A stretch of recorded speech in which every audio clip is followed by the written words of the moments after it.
তারকাবেষ্টিত এক জমকালো আয়োজনে রাজধানীর গুলশানের পিঙ্ক সিটিতে চালু হলো দেশের 1 number authentic cosmetic store Herlan স্টোরের নতুন আউটলেট। রিমার্ক হার্লেনের এক্সিকিউটিভ ডিরেক্টর জনপ্রিয় চিত্রনায়ক ইমন এবং জনপ্রিয় অভিনেত্রী মেহেরজাবিন চৌধুরী এই আউটলেটটি উদ্বোধন করেন। এক জাঁকজমকপূর্ণ আয়োজনের মধ্য দিয়ে 21শে মার্চ রাজধানীর গুলশানে পিঙ্ক সিটিতে হার্লেন স্টোরের এই নতুন আউটলেটটি উদ্বোধন করা হয়। অনুষ্ঠানে আরও উপস্থিত ছিলেন হার্লেন স্টোরের ডেপুটি ম্যানেজিং ডিরেক্টর গিয়াসউদ্দিন বিশ্বাস ও বিভিন্ন পর্যায়ের কর্মকর্তারা। জনপ্রিয় মডেল ও অভিনেত্রী মেহেরজাবিন চৌধুরী বলেন, দেশের number 1 authentic cosmetic store Harlen store ভেজালমুক্ত কসমেটিক্স পণ্য দেশের সব ধরনের মানুষের কাছে পৌঁছে দিতে কাজ করে যাচ্ছে। আর অথেন্টিক কসমেটিক ভোক্তাদের হাতে হাতে পৌঁছে দিতে আজ হার্লেন স্টোর চলে এসেছে রাজধানী ঢাকার প্রাণকেন্দ্র গুলশানের পিঙ্ক সিটিতে। কসমেটিক্স জগতের এমন একটি স্মরণীয় অনুষ্ঠানে অংশ হতে পারাটা সত্যি সম্মানের এবং আপনাদের সবার সঙ্গে এটি উদযাপন করতে পেরে আমি গর্বিত।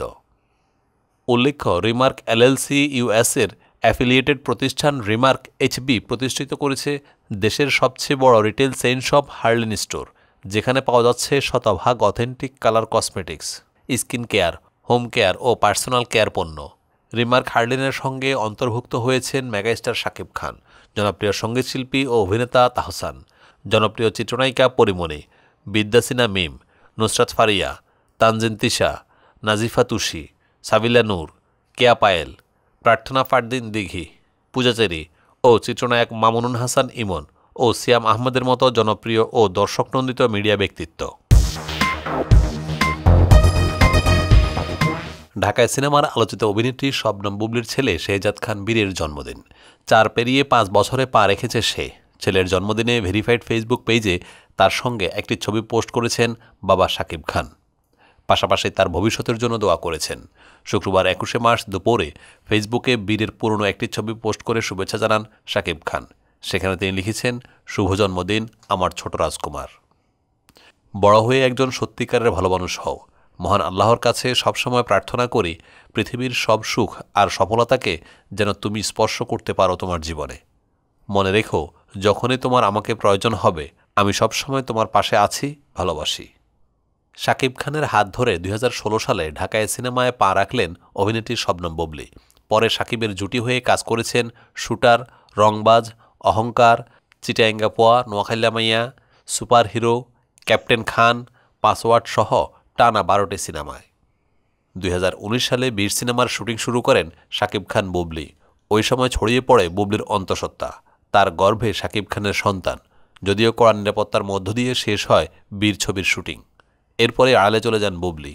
সন্তান জন্মেরও বেশ কিছুদিন পর 2022 সালের 30শে সেপ্টেম্বর জানানো হয় গোপনে বিয়ে করেছিলেন বুবলি ও শাকিব। জনপ্রিয় চিত্রনায়িকা অপু বিশ্বাস অনেকদিন ধরেই সিনেমা থেকে দূরে আছেন তিনি। তবে অন্যান্য ব্যস্ততার মাঝে কাটছে তার দিনকাল। নিয়মিত ভিন্ন রূপ সাজে নিজেকে মেলে ধরেছেন। সেই সব ছবি, ভিডিও সোশ্যাল মিডিয়ায় প্রকাশ করে মুগ্ধতা ছড়িয়ে দিচ্ছেন ভক্তদের মাঝে। শুক্রবার 21শে মার্চ অপুকে ফটোশ্যুটে দেখা গেল নতুন এক রূপে। জুয়েলারির একটি ফটোশ্যুটে অনন্য এক অপুকে দেখা গেল। তার পেছনে ঘোড়া, পরনে কালো শাড়ি, গলায় নতুন গহনা, দাঁড়িয়ে আছেন সাবলীল অঙ্গভঙ্গিতে। জুয়েলারির এই থিমে অপুকে দেখে মুগ্ধ হয়ে কেউ বলবে নতুন এক অপু। শুক্রবার 21শে মার্চে বিকেলে অপু তার ফেসবুকে বেশ কিছু ছবি শেয়ার করেন। শুধু তার শাড়িতে চোখ ধাঁধাননি অপু বিশ্বাস। অনেকের নজর আটকেছে নায়িকার অলঙ্কারেও। গলায় ডায়মন্ডের নেকলেস ছিল সিলভার ও সবুজের আবহে, যা অপরূপা করেছে এই নায়িকাকে। শুধু তাই নয়, এই ছবিগুলোর সঙ্গে একটি শক্তিশালী বার্তা জুড়ে দেন অপু বিশ্বাস। ক্যাপশনে লিখেছেন, ঈদ স্পেশাল ওয়ার্ক। ঢাকায় সিনেমার শীর্ষনায়ক শাকিব খানের সঙ্গে বিয়ের গুঞ্জনে গত বছর আলোচনায় আসেন চিত্রনায়িকা মিষ্টি জান্নাত। এরপর অভিনেতা ও উপস্থাপক শাহরিয়ার নাজিম জয়কে নিয়ে বিস্ফোরক মন্তব্য করে সেই আগুনে ঘি ঢালেন তিনি। ক্যারিয়ারে সিনেমা অভিনয় দিয়ে আলোচনার সৃষ্টি করতে না পারলেও ব্যক্তিজীবনের নানা মুখরোচক গল্পে এরপর নানা কারণেই সংবাদের শিরোনাম হন এই অভিনেত্রী। সম্প্রতি এক সাক্ষাৎকারে এই অভিনেত্রী দাবি করেন, প্রযোজকরা বিভিন্ন সময় তাকে প্রেমের প্রস্তাব দিয়েছেন। সরাসরি বাজে কোনো প্রস্তাব না দিলেও বিভিন্ন লোভনীয় অফার দেখিয়েছেন। এই নায়িকার ভাষায়, অনেক প্রযোজকই আমার সঙ্গে প্রেম করতে চেয়েছেন, সরাসরি বাজে প্রস্তাব দেননি, তবে প্রেম করতে চেয়েছেন, বিভিন্ন অফার দিয়েছেন। যেমন গাড়ি দিবেন, টাকা দেবেন, বাড়ি দেবেন, এইসব অফার দিয়েছেন। এই সময় একটি অভিজ্ঞতার গল্প শেয়ার করে মিষ্টি বলেন, একজন প্রযোজক আমাকে একটি গাড়ি উপহার দিতে চেয়েছেন, মার্সিডিজ বেঞ্জ। সেটার মূল্য আনুমানিক 1,25,00,000 থেকে 26 লাখ টাকা হবে। পূর্বে দেওয়া এক সাক্ষাৎকারে সিনেমা জগৎ নিয়ে খানিকটা তিক্ত অভিজ্ঞতাও শেয়ার করেন মিষ্টি জান্নাত। নায়িকার কথায় মিডিয়াতে প্রডিউসাররা মনে করেন নায়িকাকে যা বলবে তাই শুনবে।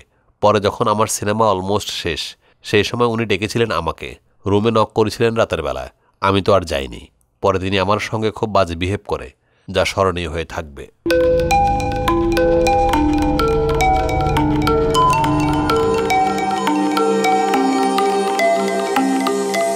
টেক টিভি, দেশ ও দশের কথা বলে।